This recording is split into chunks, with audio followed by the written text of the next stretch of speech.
Hello students, concept class के studio में आप लोगों का स्वागत है। और बताइए कैसे हैं आप लोग।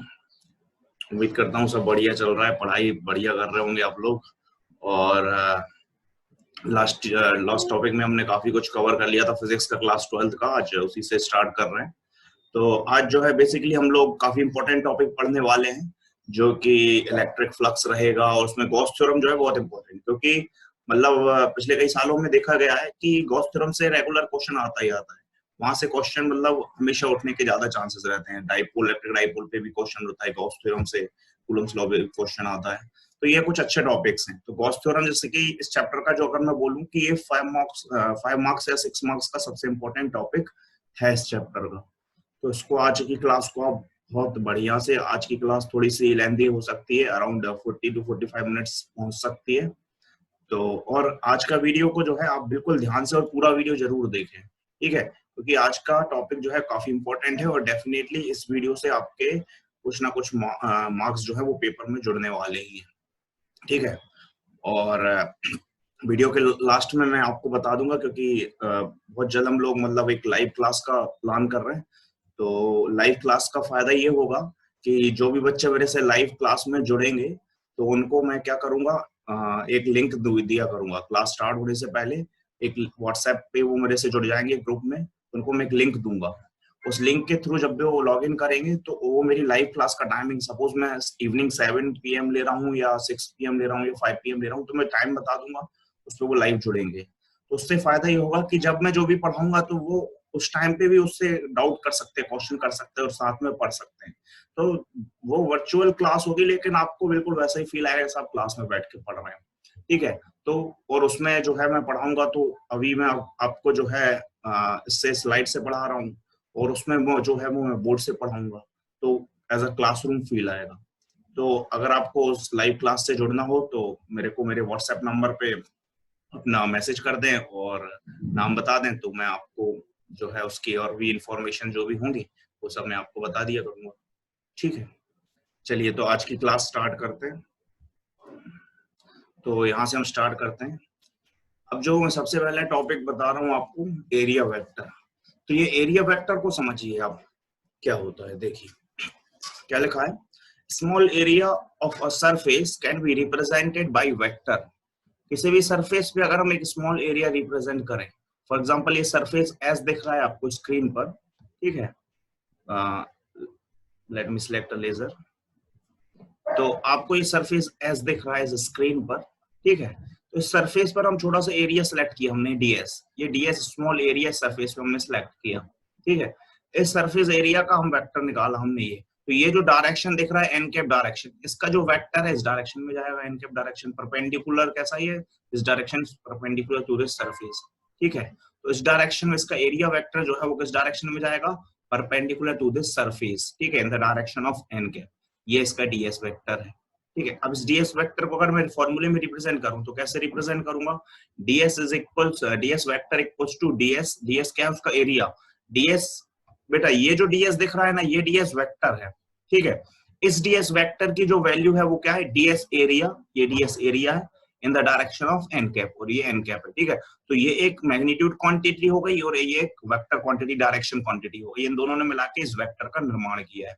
बट आगे देखते हैं।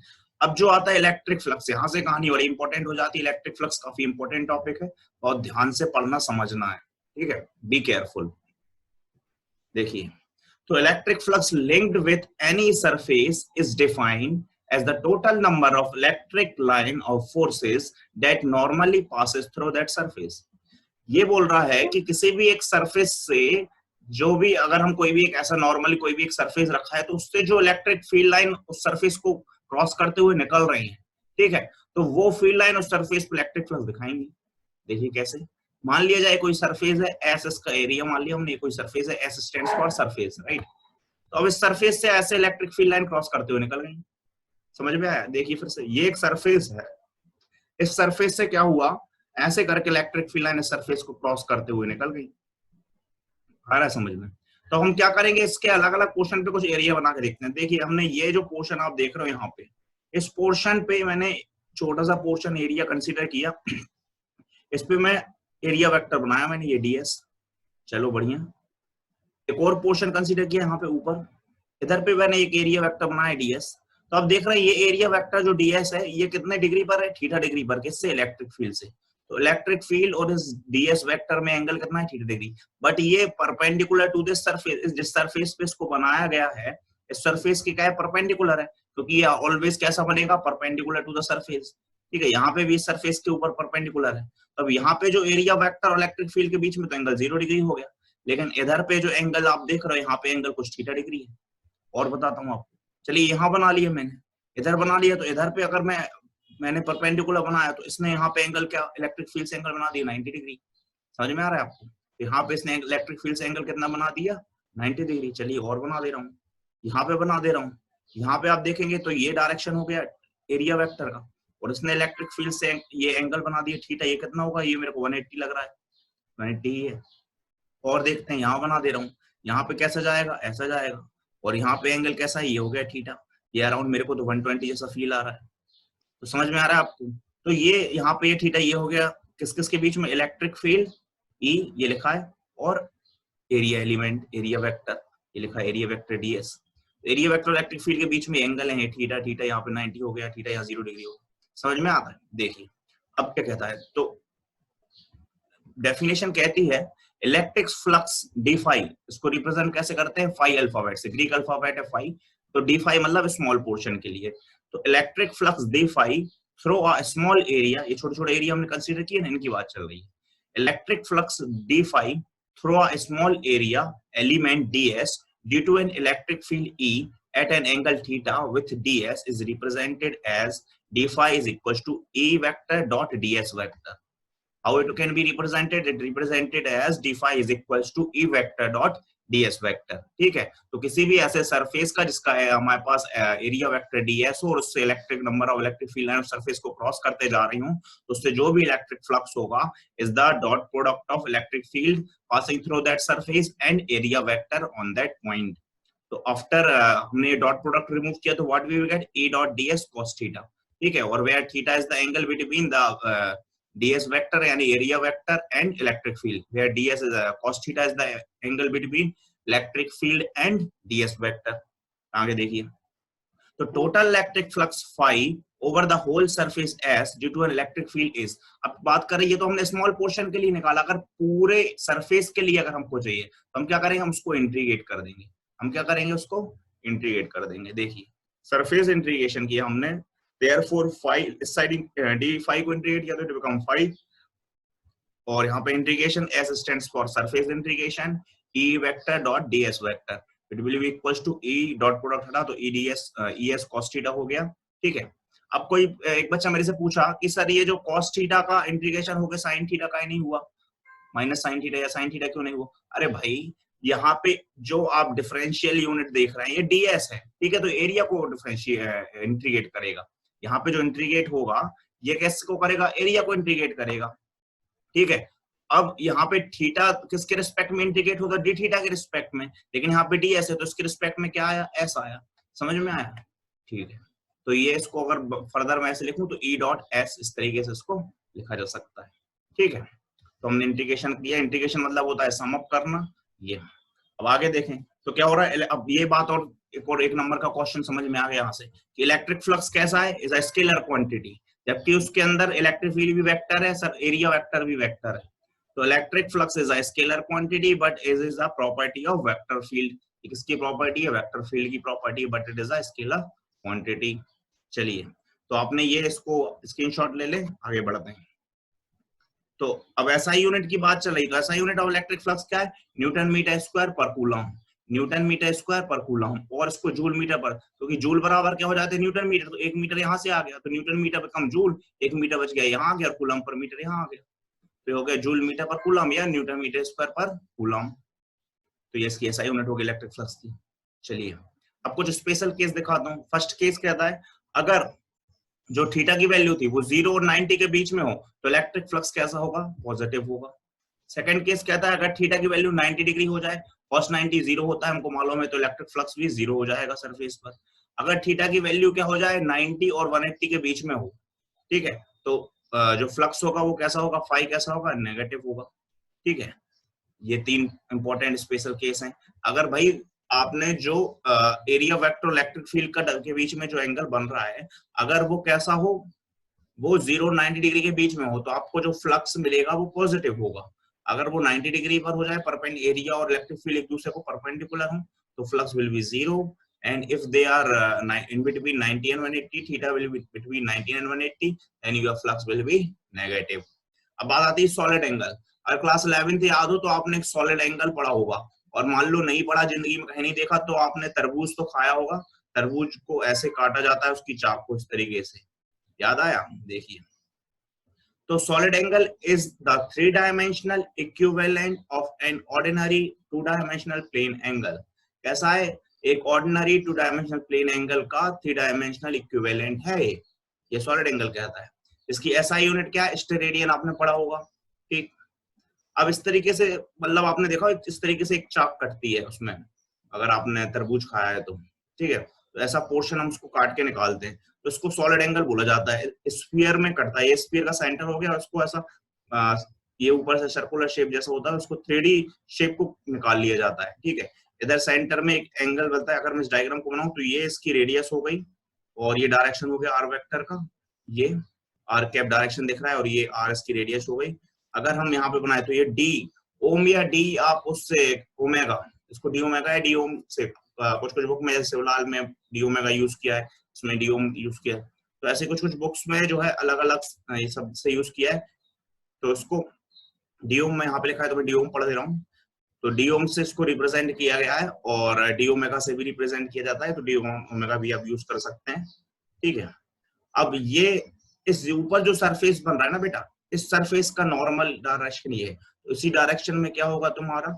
डीएस वेक्टर, ठीक है। DS vector normal to the surface होता है, तो ये डीएस वेक्टर आ गया, और ये किसका डायरेक्शन हो गया? आर कैप का डायरेक्शन, ठीक है। इनके बीच में एंगल हो गया थीटा, ये दिख रहा है आपको। अब हम बात करते हैं solid angle subtended by an area element ds at the center O of sphere of radius r। तो इसके सेंटर, यहाँ पे जो सेंटर है, सेंटर का नाम होगा O। तो यहाँ पे जो सॉलिड एंगल सबटेंडेड होगा उसको कैसे फाइंड आउट करेंगे? तो जो डी ओम है, या इसको डी ओमेगा बोल सकते हो, जो है वो कितना होगा? It will be equal to ds cos theta, ये एंगल जो थीटा है ना, ये ds cos theta upon r square, इसके बराबर होगा। और अगर हम इसको पूरा इंटीग्रेट करें, सम अप करके पूरे के लिए निकालें, तो ओम इक्वल टू या ओमेगा इक्वल टू क्या हो जाएगा? इसको सरफेस इंटीग्रेशन करेंगे, और उसको इंटीग्रेशन करेंगे ds cos theta upon r square, ठीक है। तो ये फॉर्मूले को आपको सिर्फ याद रखना है, इस फॉर्मूले का हम आगे यूज करेंगे, ठीक है। इसको आप ध्यान में इसको सेव कर लें, ठीक है, इसका स्क्रीनशॉट ले लें आप। तो अब जब ये जो इसको सॉल्व करेंगे, तो इसकी इक्वल वैल्यू जो हो जाएगी वो 4 पाई स्टेरेडियन हो जाएगी। ये 4 पाई स्टेरेडियन टर्म ये भी बहुत इंपॉर्टेंट है, 1 मार्क्स क्वेश्चन के लिए पूछा जाता है। तो ये सॉलिड एंगल की पूछे कि what is the total value of solid angle, you will tell them 4 pi steradian. समझ में आया? देखिए, तो यहाँ पे इतने पोर्शन का जो है आप स्क्रीनशॉट ले लें, ठीक है। आगे बढ़ते हैं। अब देखिए गॉस थ्योरम, जैसा कि मैंने पहले बताया था, गॉस थ्योरम जो है इस चैप्टर का बहुत इंपॉर्टेंट टॉपिक है। गॉस थ्योरम जो है आप लोगों को पढ़ना है, ठीक है। देखिए, तो अब गॉस थ्योरम का डेफिनेशन क्या कहता है? ये रास्ते में आपको बैठा दें, चलिए कोई दिक्कत नहीं। देखिए, तो ये कह रहा है कि the surface integral of an electric field intensity over any closed hypothetical surface called Gaussian surface in free space is equal to 1 upon epsilon naught times the net charge enclosed within the surface। तो Gaussian theorem कहती है कि the surface integral, अभी integration आपने पढ़ा है, line integral, surface integral, volume integral होता है। तो जो सरफेस इंटीग्रल है किसी सरफेस, कंप्लीट सरफेस पर जो आप सम अप कर रहे हो, इंटीग्रेट कर रहे हो, the surface integral of electric field intensity over any closed, उस सरफेस पर कहीं ना कहीं तो कुछ इलेक्ट्रिक फील्ड इंटेंसिटी होगी, राइट। अब हो सकता है सरफेस के अंदर चार्ज रखा हो, सरफेस के बाहर चार्ज रखा हो, कहीं भी रखा हो, या सरफेस के अंदर नेगेटिव है या पॉजिटिव है, कैसा चार्ज आ रहा है, तो उसकी वजह से कुछ ना कुछ इलेक्ट्रिक फील्ड तो आएगी। तो वो इलेक्ट्रिक फील्ड की वजह से, तो the surface integral of electric field intensity over any closed hypothetical surface क्यों बोला है? एक हमने गॉसियन सरफेस, गॉसियन सरफेस जो है वो मैं होमवर्क दे रहा हूँ आपको, आप उसका डेफिनेशन कॉपी में लिखेंगे। मैं आपको समझा दे रहा हूँ होता क्या है। गॉसियन सरफेस एक इमेजिनरी सरफेस होता है। कोई भी ऑब्जेक्ट, जैसे फॉर एग्जांपल मैंने एक टेनिस बॉल कंसीडर किया, तो वो टेनिस बॉल के अंदर मान लो पॉजिटिव चार्ज है, तो पॉजिटिव चार्ज आपको जैसे पता है कि पॉजिटिव चार्ज से इलेक्ट्रिक फील्ड जो है वो बाहर की ओर निकलती है, तो टेनिस बॉल से इलेक्ट्रिक फील्ड निकलती हुई फील हुई। फिर मैंने एक इमेजिनरी सरफेस कंसीडर कर लिया अराउंड द टेनिस बॉल, मैंने एक इमेजिनरी सरफेस कंसीडर कर ली अराउंड द टेनिस बॉल, तो उस इमेजिनरी सरफेस के अंदर हर एक पॉइंट पे जो है इलेक्ट्रिक फील्ड इंटेंसिटी जो है वो सेम होगी। उस इमेजिनरी सरफेस को जो है मैंने बोला कि that surface is called Gaussian surface. तो वो इमेजिनरी सरफेस जो है, हाइपोथेटिकल सरफेस जो है वो गॉसियन सरफेस कहलाएगा, जहां पे हर एक पॉइंट पे फील्ड इंटेंसिटी सेम हो। In free space is equals to 1 upon epsilon naught times the net charges enclosed within the surface। तो अगर ऐसा होगा तो वो जो इलेक्ट्रिक फील्ड इंटेंसिटी होगी वो क्या होगी, 1 upon epsilon naught times the net charge enclosed within the surface, इसके बराबर होगी। देखिए कैसे, ये तो इंटीग्रेशन किया, E डॉट ds जो हमारा इलेक्ट्रिक फ्लक्स था अभी मैंने बताया, E डॉट ds इसका जो क्लोज इंटीग्रेशन सरफेस इंटीग्रेशन है वो कितना होगा, 1 upon epsilon naught times net charge, जितने भी उस सरफेस पे चार्ज है, Q नॉट मान लो चार्ज, तो I इक्वल टू 1 से लेके पूरे सरफेस के सारे चार्ज जोड़ दिए, उनके बराबर होगा। ये फॉर्मूला ही होगा, ठीक है। तो ये फॉर्मूला बहुत इंपॉर्टेंट है, इसको आंखों में बिल्कुल सेव कर लें, अभी रख लें, दिमाग में बसा लें इसको। देखिए अब बात आती है proof of Gaussian theorem for spherically symmetric surface. तो हम गॉसियन थ्योरम का प्रूफ करेंगे कैसे सरफेस के लिए, स्फेरिकली सिमेट्रिक सरफेस के लिए। देखिए तो ये एक आप देख रहे हो बॉल जैसा स्फीयर है, ठीक है। इस स्फीयर में हमने क्या किया, एक सेंटर ले लिया, पॉजिटिव चार्ज रख दिया, तो आप जानते हैं पॉजिटिव चार्ज से इलेक्ट्रिक फील्ड निकलती है। एक सरफेस कंसीडर किया, इस सरफेस पे हमने रेडियस बता दी कि भाई आर रेडियस पर ये इमेजिनरी मतलब एक सरफेस कंसीडर किया है। इस सरफेस का नॉर्मल कहाँ जा रहा है, ये ds वेक्टर जिस डायरेक्शन में एरिया वेक्टर जा रहा है, और इलेक्ट्रिक फील्ड का डायरेक्शन कहाँ जा रहा है, उसी डायरेक्शन में, ठीक है। तो अब अगर हम यहाँ पे गॉस थ्योरम लगाएं, फ्लक्स निकालें, तो इस पे अगर जो फ्लक्स होगा डी फाई, इस स्मॉल पोर्शन पे, इस स्मॉल पोर्शन पे अगर मैं फ्लक्स निकालूं तो क्या होगा, ई इलेक्ट्रिक फील्ड डॉट ds, ठीक है, ये इलेक्ट्रिक फ्लक्स होगा, तो ds ई डॉट, तो ई की वैल्यू कितना होते हैं 1/4 pi epsilon naught q by r square, ये हमको पता है, हम पहले ही पढ़ के आए हैं, 1/4 pi epsilon naught q by r square. अब ई का डायरेक्शन किस डायरेक्शन में है, ई आर कैप के डायरेक्शन में, तो आर कैप लग गया, डॉट ds, तो ds के डायरेक्शन में, तो ds किसके डायरेक्शन में, ds ये वाला डायरेक्शन का था, नॉर्मल का था, n कैप, ठीक है। तो हम इसको ऐसे लिख सकते हैं क्या, ये ds इस तरफ लिया और r कैप n कैप एक साथ आ गए, ठीक है। तो q ds हो गया अपॉन r स्क्वायर और r कैप n कैप। अब जानते हो डॉट प्रोडक्ट मतलब होता है cos थीटा, अब r कैप भी इस डायरेक्शन में है और n कैप भी इस डायरेक्शन में है, तो दोनों सेम डायरेक्शन में, यानी इनके बीच में जो थीटा की वैल्यू है वो 0 होगी और cos 0 हो जाता है 1, तो r cap dot n cap जो है वो 1, दोनों की वैल्यू होगी 1 1, यूनिटी है, और इनके बीच में जो प्रोडक्ट थीटा है वो 0 डिग्री हो गया, तो इसका वैल्यू हो गया 1, ठीक है। तो 1 लिख दिया, तो इस पूरे टर्म को जो है हम यहाँ से, इस वाले टर्म को जो है हम यहाँ से 1 करके अलग कर देंगे। हमको फ्लक्स क्या बचा, d5 = 1/4 pi epsilon naught q ds upon r square, ठीक है। अब देखिए यहाँ पे, और उसको हम क्या कर सकते हैं, इसको हम इंटीग्रेट कर सकते हैं टोटल फ्लक्स निकालने के लिए। सरफेस इंटीग्रेशन, इसका इंटीग्रेशन किया तो क्या हुआ, ये 1/4 pi epsilon naught q by r square बाहर हो गया, और इस ds को इंटीग्रेट कर दिया। अब ये पूरा सरफेस के लिए, तो इस पूरा स्फीयर, इस पूरे स्फीयर का अगर एरिया निकालें तो इस पूरे स्फीयर का एरिया क्या होता है, 4 पाई r स्क्वायर, तो ये हमने इंटीग्रेशन करके यहाँ पे लिख दिया 4 पाई r स्क्वायर, तो इस 4 पाई से 4 पाई कट गया और r स्क्वायर से r स्क्वायर कट गया, तो आपको क्या मिला, q अपॉन एप्सिलॉन नॉट।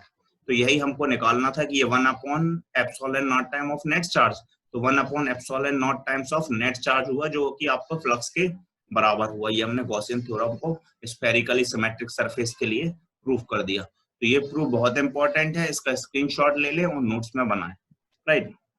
चलिए अब आता है proof of Gaussian's theorem for a closed surface of any shape.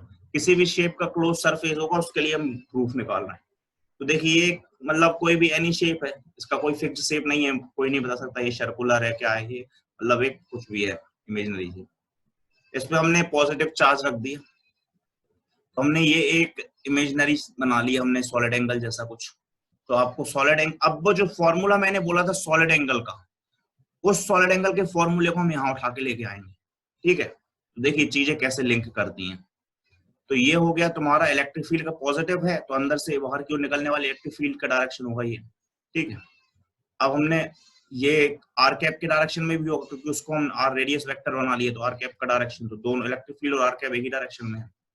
अब इसका जो सरफेस है, तो ये जो डी ओम है या डी ओमेगा है, इसका फॉर्मूला वहां था, वही यूज करेंगे। देखिए, तो ये हो गया। अब ये एन कैप यानी कि normal to the electric surface पे नॉर्मल बनाया, परपेंडिकुलर बनता है सरफेस का, और उसी डायरेक्शन में क्या एरिया वेक्टर जाएगा, इन दोनों के बीच में एंगल होगा क्या, थीटा, ठीक है। ये आगे अब बात करते हैं फ्लक्स का। तो फ्लक्स का फॉर्मूला लगाएंगे हम, E dot D S is equal to E equal to 1/4 pi epsilon naught Q by R square हो जाएगा, आर कैप, और ds रहेगा एन कैप, ठीक है। अब इनको अगर हम अरेंज कर देंगे तो ये ds इस तरफ हो जाएगा, आर कैप और एन कैप के रूप में लिख जाएगा, तो ये आर कैप। अब बात आ रही है यहाँ पे आर की वैल्यू भी 1 है, एन की वैल्यू, लेकिन इनके बीच में एंगल थीटा कॉस थीटा जो है वो थीटा ही रहेगा, वो चेंज नहीं होगा। तो यहाँ पे हम ऐसे लिखेंगे, क्योंकि R cap and N cap जो इनके मैग्नीट्यूड 1 है, और इनके बीच में जो एंगल थीटा है, थीटा की वैल्यू 0 नहीं है इस बार, तो सीधा क्या हो जाएगा, इसकी total value 1 into 1 cos theta यानी कि cos थीटा। तो हमको इसको ऐसे लिखना पड़ेगा, डी फाई क्यू यहाँ जाएगा, तो Q upon 4 pi epsilon naught, और ये ds इसकी जगह हो जाएगा cos theta, ds cos theta upon R square. अब कुछ याद आया, ds cos theta upon R square कहाँ से आया था, राइट, तो वहीं फिर जाएंगे हम, तो ये हो जाएगा। हम इसको क्या कर दिए, फर्दर इंटीग्रेट कर दिया, तो इसको q upon 4 pi epsilon naught, और ds cos theta upon R square को हम क्या लिखेंगे, क्योंकि ये सॉलिड एंगल था, हमने इसको डी ओमेगा लिख देंगे या डी ओम लिख देंगे, हमने डी ओमेगा या डी ओम लिख दिया।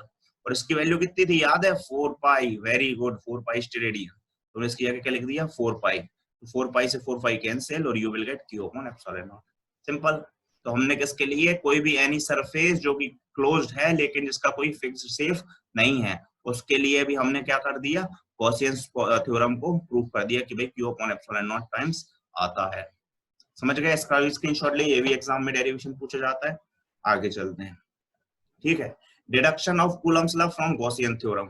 गॉसियन थ्योरम से आप कूलम्स लॉ डिटेक्ट करेंगे। कूलम्स लॉ आपको याद है, सबसे पहले हमने वही पढ़ा था, तो बड़ी आसान चीज है, बड़ी सरल चीज है, तो बहुत इंपॉर्टेंट है। देखिए अब कैसा है, हमने एक ये स्फीयर ले लिया, बीच में पॉजिटिव चार्ज है, इलेक्ट्रिक फील्ड का डायरेक्शन, ये इमेजिनरी सरफेस ले लिया, ठीक है, रेडियस वेक्टर लगा दिए, ये तो जो ds वेक्टर है, एरिया वेक्टर और इलेक्ट्रिक फील्ड दोनों सेम डायरेक्शन में अलाइंड है, ठीक है। अब फ्रॉम गॉस लॉ हमारे पास क्या है, जो फ्लक्स है, टोटल फ्लक्स अगर हम निकालें तो उसका फॉर्मूला क्या था, integration surface E dot ds vector equals to q upon epsilon naught time. ये तो हमने गॉस थ्योरम से पढ़ के अभी प्रूव भी किया इस फॉर्मूले को, ठीक है। But since E and ds are in the same direction, electric field का वेक्टर और ds वेक्टर दोनों ही सेम डायरेक्शन में, यानी कि इनके बीच में जो है cos थीटा क्या होगा, 0 होगा। तो अगर हम cos थीटा 0 हो जाएगा तो इसकी वैल्यू हो जाएगी 1, तो E डॉट ds को हम डायरेक्टली E ds लिख सकते हैं, नहीं लिख सकते, क्योंकि cos थीटा 0, cos 0 की वैल्यू होती है 1, तो E डॉट ds का जो है उस सीधा हम E ds लिख सकते हैं, 1 से मल्टीप्लाई हो गया, equals to q upon epsilon naught time, ठीक है भैया, लिख लो। अब क्या कर सकते हैं इसमें, देखो अब E तो है, बाहर निकालो, तो इंटीग्रेशन किसका हो जाएगा, ds q upon epsilon naught time, और इसका ds की जगह पे इसका इंटीग्रेशन करेंगे तो ये क्या आ जाएगा, 4 पाई r स्क्वायर, ये आ गया, E into 4 pi r square q upon epsilon naught time. अब E यहाँ बचा लो, इसको भी नीचे ले जाओ, तो ऐसा हो जाएगा ये q upon 4 pi epsilon naught times और r स्क्वायर। इसको अगर और स्टैंडर्ड में लिखोगे तो इसको ऐसे लिख सकते हो ना, 1 upon 4 pi epsilon naught q by r square, electric field आ गई। अब मान लिया जाए जहां पे आपको इलेक्ट्रिक फील्ड इंटेंसिटी निकालनी, वहां पे आपने कोई एक चार्ज कंसीडर कर लिया, if a charge q naught is placed at a point where E is to be calculated, जहां आपको E कैलकुलेट करनी है, उस पॉइंट पे आपने एक इमेजिनरी चार्ज q naught, जिसको हम क्या बोलते थे, टेस्ट चार्ज प्लेस कर लिया, तो आपको जो फोर्स है क्या हो जाएगा, q naught upon 4 pi epsilon not r square, या इसको ऐसे बोल सकते हैं 1 upon 4 pi epsilon not product of charge upon r square, which is Coulomb's law, यही कूलम्स लॉ था। तो ये प्रूफ हो गया, गॉस थ्योरम की हेल्प से कूलम्स लॉ को भी हमने क्या कर दिया, प्रूफ कर दिया। तो ये डेरिवेशन 4-5 नंबर का है बेटा, पेपर में बहुत आता है, take it screenshot, very good. चलते हैं आगे, ये लो। अब बताती है किसकी, मैंने बोला था ये वीडियो बेटा लंबा जाएगा, ठीक है, यहाँ ये चैप्टर को मैं फिनिश कर रहा हूँ, तो बिल्कुल आंख हाथ बांध के बैठ जाओ और यहाँ उसको पूरा पढ़ना है। सबसे आज के वीडियो से गारंटी है पेपर में डेफिनेटली, चाहे एमपी बोर्ड हो, चाहे सीबीएसई बोर्ड हो, चाहे कोई भी बोर्ड हो, हर बोर्ड में यहाँ से पेपर में क्वेश्चन आना ही है। आज का वीडियो डेफिनेटली पेपर में क्वेश्चन लेके आएगा, ये मेरी गारंटी है। ठीक है, तो देखते हैं एप्लीकेशन ऑफ गॉस थ्योरम। पहली एप्लीकेशन पढ़ते हैं। ठीक है, electric field intensity due to an infinitely long straight charge wire. अब हम कैसा चार्ज ले रहे हैं, एक इनफाइनाइट बहुत लंबा straight long positive charge wire, ये ले लिया। ठीक है, पूरा वायर कैसा है, पॉजिटिवली चार्ज है। ठीक है, कैसा है, माइनस इन्फिनिटी से आया प्लस इन्फिनिटी तक चला गया। ठीक है, अब इसमें एक इमेजिनरी गॉसियन सरफेस कंसीडर कर लिया, ये हो गया एक imaginary Gaussian surface. Gaussian surface मैंने बताया था कि ऐसा इमेजिनरी सरफेस जहां पे क्या हो, हर एक पॉइंट पे हमको जो है इलेक्ट्रिक फील्ड इंटेंसिटी जो है सेम मिले। तो ये लो, Gaussian surface is a closed surface, definition भी हमने बता दी, तुम्हारा होमवर्क भी कर दिया नालायकों।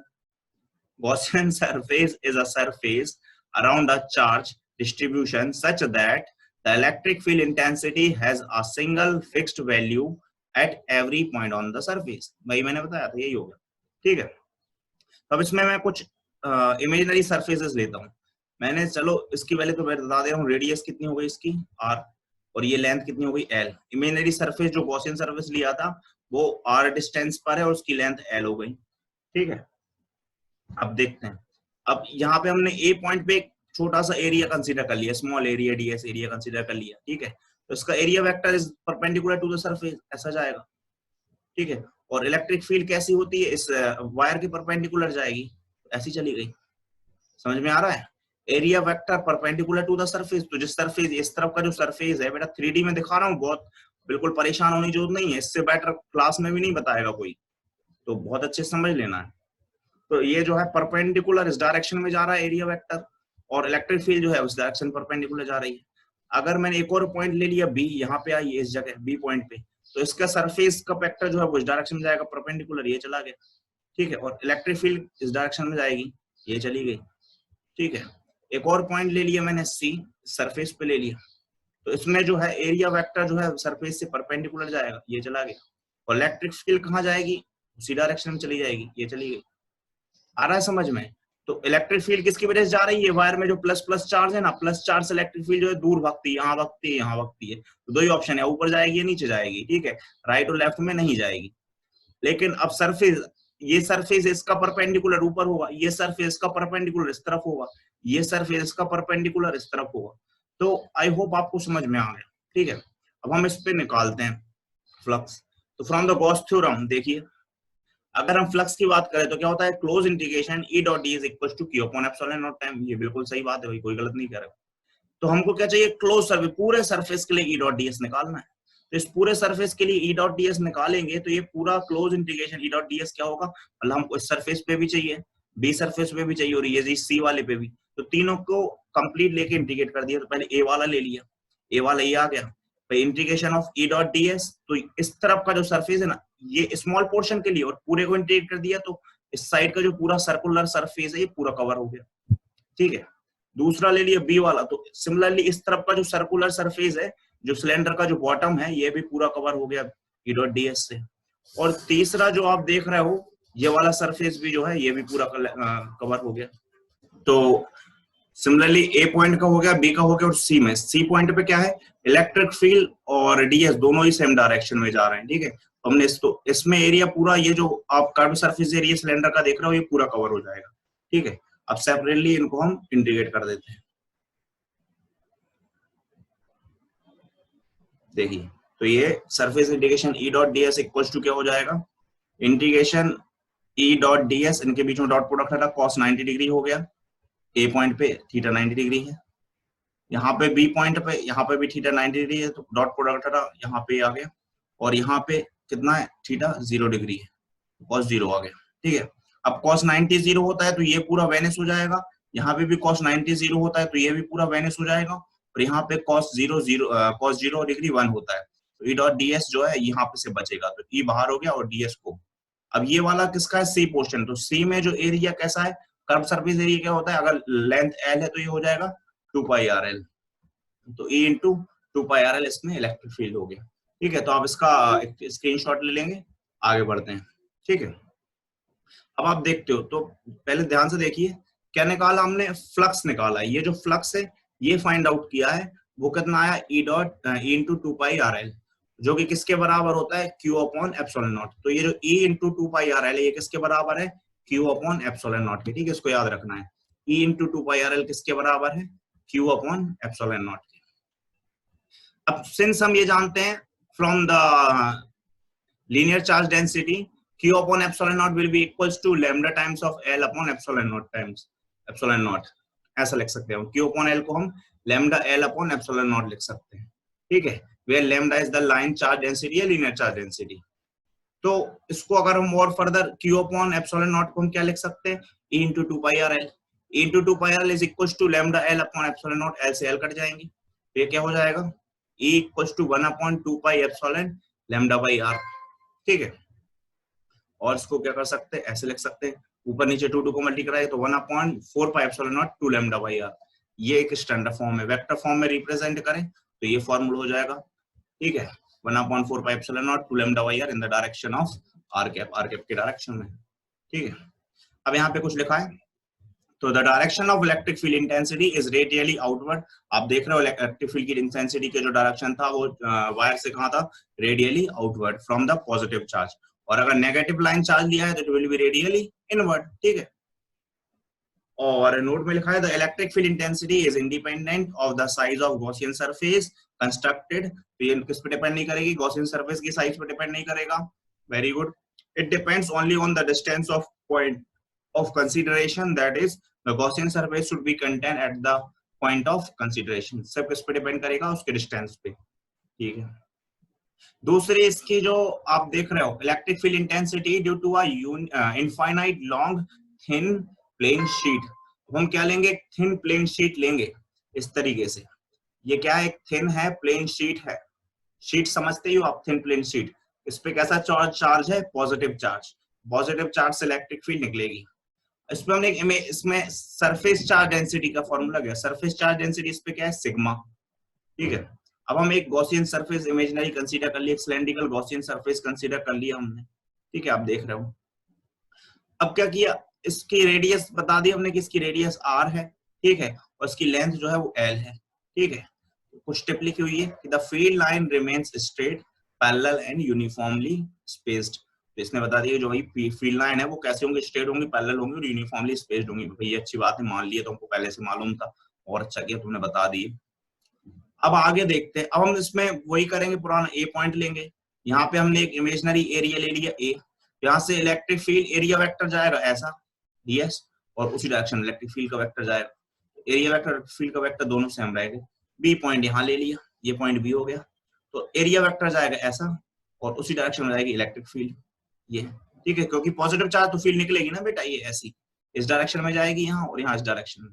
ठीक है, अब एक ले लेते हैं यहाँ ऊपर, तो यहाँ ले लो चाहे यहाँ ले लो, एक जगह लेना है कहीं ले लो।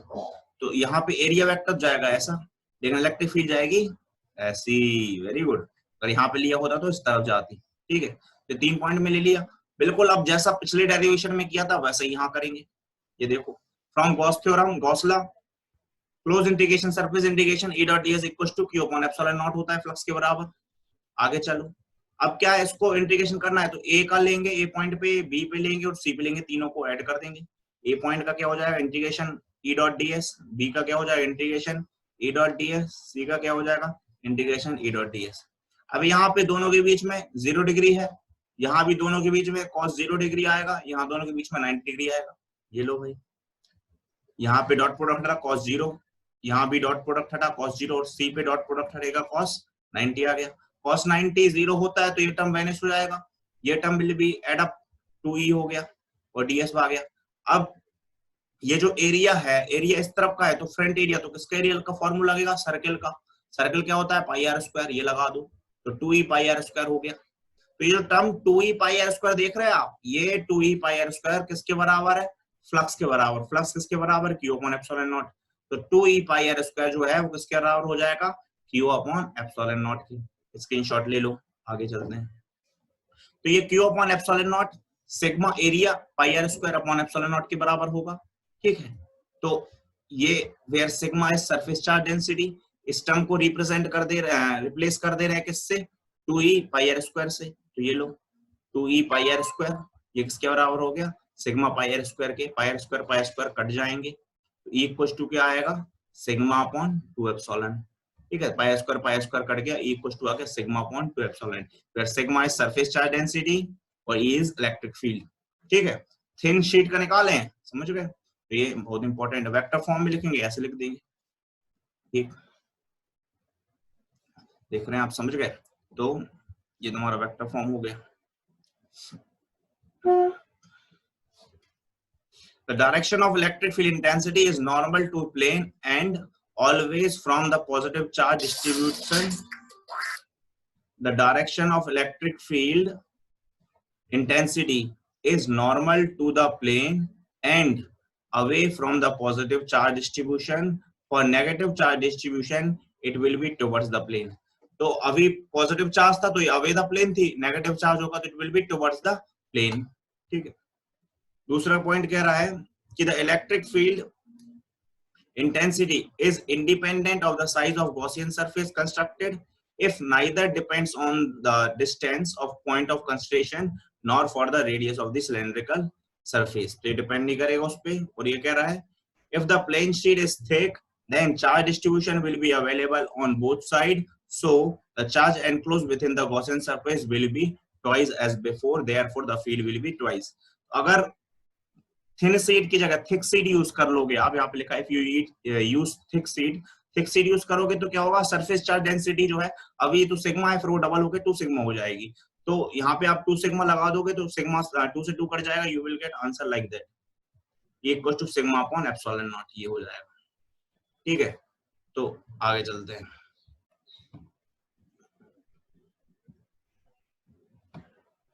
अब नेक्स्ट टॉपिक देख रहे हैं आप, electric field intensity over 2 parallel infinite long thin plane sheet of charge। ये देखिए बड़ा आसान है, अभी यहाँ पे आप देख रहे हो केस 1 जो है sigma 1 is greater than sigma 2 देख रहे हो, ठीक है। तो ये पहली शीट हो गई और ये दूसरी शीट हो गई, पहली शीट से जो इलेक्ट्रिक फील्ड इस सरफेस पे इस डायरेक्शन निकल रही है और इस साइड यहाँ निकल रही है, दूसरी शीट के आगे निकल जा रही है, दूसरी शीट से इलेक्ट्रिक फील्ड नीचे दिखाया गया है, इस तरफ ये डायरेक्शन है और इस साइड जो है इस तरफ ये डायरेक्शन एरो बना हुआ है इलेक्ट्रिक फील्ड का, और यहाँ क्रॉस करते जा रही है, ठीक है।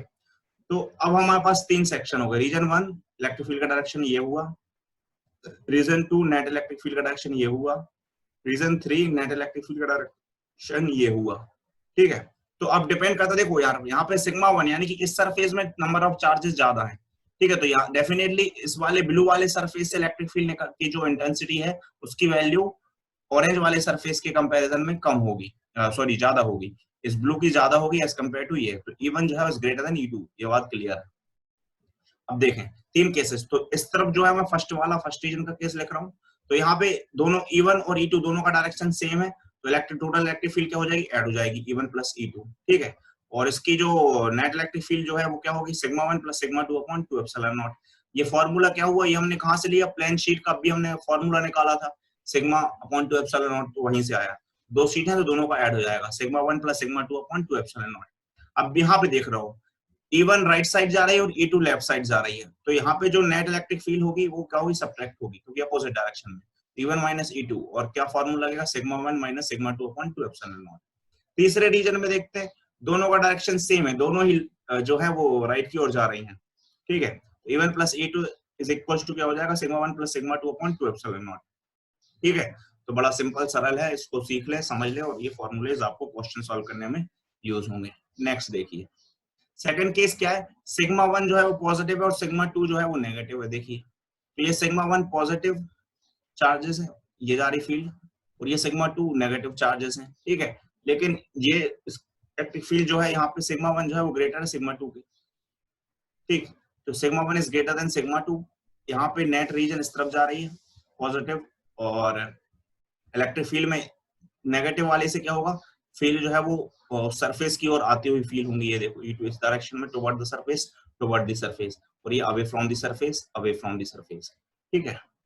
देखिए अब सेकंड रीजन और ये थर्ड रीजन, तीनों जगह डायरेक्शन, तो फर्स्ट रीजन में इलेक्ट्रिक फील्ड का डायरेक्शन ये है लेफ्ट की ओर, यहाँ राइट की ओर है, इधर भी राइट की ओर है, तो ये देखिए कॉलम बना है। फर्स्ट रीजन में E1 और E2 के अपोजिट डायरेक्शन है तो सब्ट्रैक्ट होगी, E1 minus E2 sigma 1 minus sigma 2 upon 2 epsilon naught. Second region में E1 डायरेक्शन और E2 डायरेक्शन सेम डायरेक्शन में है, ऐड होगा E1 प्लस E2, यहाँ पे हो जाएगा sigma plus sigma 2 upon 2 epsilon naught. Third region में देख रहे हैं आप दोनों ही अपोजिट डायरेक्शन में, तो sigma 1 minus sigma 2 upon 2 epsilon not E1 minus E2 हो रहा है। ठीक है, इसका स्क्रीनशॉट ले लें। अब देखिए थर्ड केस जो है इसमें सिग्मा 1 पॉजिटिव है, सिग्मा 2 नेगेटिव है, और ये दोनों जो है क्या होगा, इसमें यहाँ लिखा नहीं लेकिन सिग्मा 1 सिग्मा 2 को मैंने इक्वल मान लिया, तो जितने पॉजिटिव यहाँ उतने ही नेगेटिव यहाँ। ठीक है, E1 का डायरेक्शन ये ऐसा चला गया ब्लू शीट से, ऑरेंज शीट से ये इनवर्ड जा रहा है सरफेस की, और इसमें सरफेस से आउटवर्ड जा रहा है। ठीक है, region 1 positive negative electric field 0, region 2 ये डायरेक्शन इलेक्ट्रिक फील्ड का नेट इलेक्ट्रिक फील्ड यहाँ पे 0।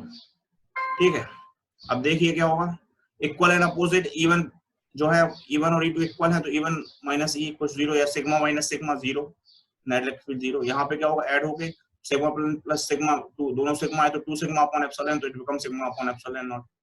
ये अभी उसका था थिक शीट का फॉर्मूला है बेटा, मान लो ये, और ये सिग्मा माइनस इसमें भी वही लग जाएगा, तो यहाँ पे भी इलेक्ट्रिक फील्ड 0। ठीक है, देखिए अब ये लास्ट टॉपिक जो है electric field intensity due to a uniform charge, electric field intensity due to a uniformly charge in spherical shell. ये देखिए at the point outside shell, एक हमने हॉलो शेल ले लिया, ये आप देख रहे हो यहाँ पे। ठीक है, हॉलो शेल है, दिख रहा है, तो ये अंदर रेडियस की आर है, ये पॉजिटिवली चार्ज, इसका पूरा सरफेस जो देख रहे हो पॉजिटिवली चार्ज है।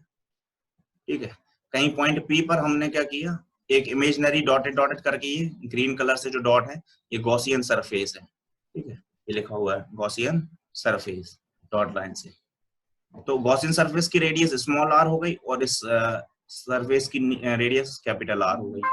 ठीक है, अब ये इमेजिनरी गॉसियन सरफेस पे हमने एक इमेजिनरी सरफेस बनाया जो कि कैपिटल आर रेडियस पे है, इसका जो एरिया वेक्टर है वो ds है, इलेक्ट्रिक फील्ड का डायरेक्शन ये चला गया।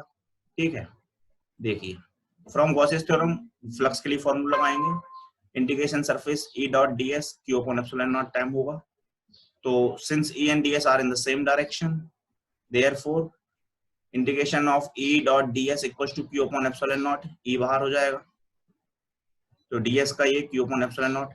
अब ds का फॉर्मूला क्या है, ds ये वाला सरफेस है तो उसकी रेडियस स्मॉल r है, तो क्या हो जाएगा 4 पाई स्मॉल r स्क्वायर, ये हो जाएगा। उसको कैसे लिखेंगे, E इलेक्ट्रिक फील्ड को q upon 4 pi epsilon not small r square.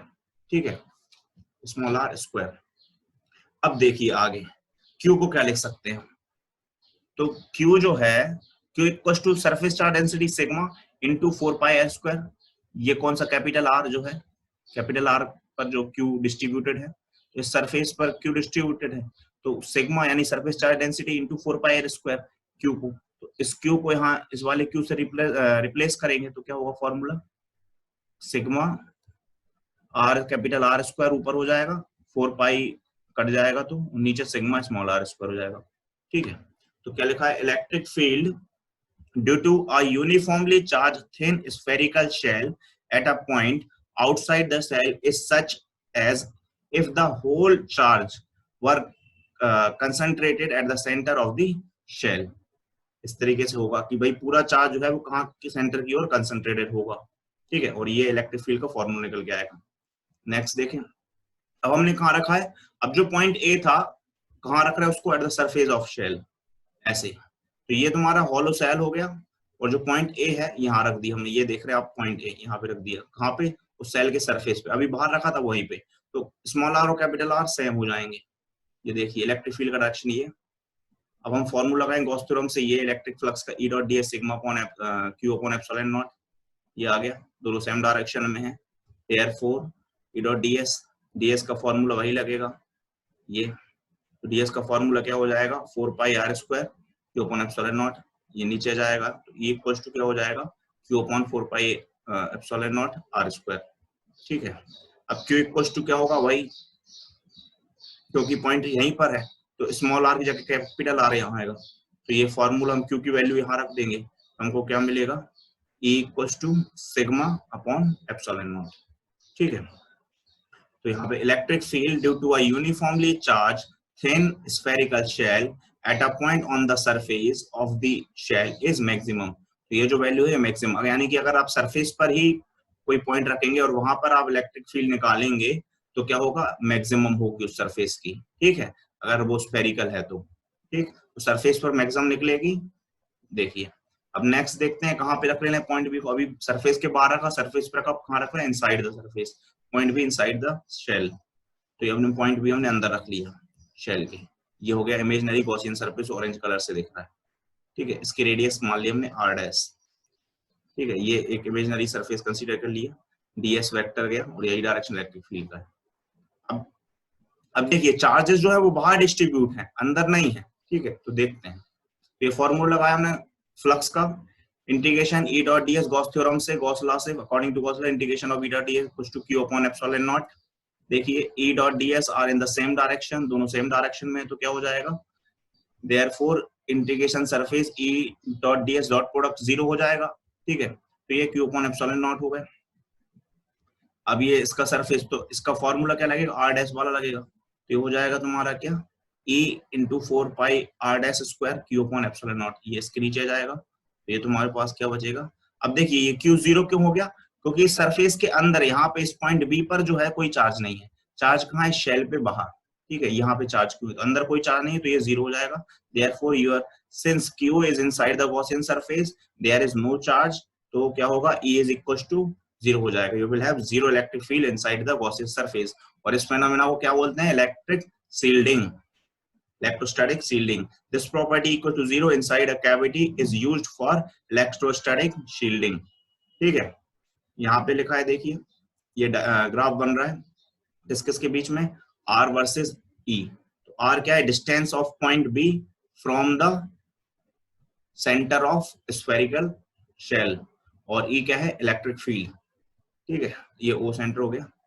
तो ये आप देख रहे हैं, ये R क्या, कैपिटल R मतलब कि स्फेरिकल शेल की रेडियस, यानी कि स्फेरिकल शेल की रेडियस पर मैक्सिमम E की वैल्यू मैक्सिमम मिलेगी आपको, E मैक्स। और उसके बाद जैसे जैसे आप R की वैल्यू बढ़ाओगे और ये E की वैल्यू कम होती जाएगी, जैसे जैसे आप वैल्यू बढ़ाओगे E की वैल्यू कम होती जाएगी। लेकिन अगर आप R से कम करोगे तो ये 0 रहेगी, ठीक है। ये इसका ग्राफ होगा। तो यहाँ तक आज की क्लास थी, इसका आप स्क्रीनशॉट ले लेंगे, ठीक है। और मैंने पहले भी बताया था ये वीडियो जो है वो थोड़ा सा लंबा जाएगा, ठीक है। तो चैनल को लाइक करें, सब्सक्राइब करें और भी लोगों को शेयर करें। बाय बाय, ठीक है। अब मिलते हैं नेक्स्ट वीडियो में, इससे रिलेटेड न्यूमेरिकल क्वेश्चन जो है वो मैं आपको शेयर कर दूंगा फेसबुक पे पेज पे। और बाय बाय।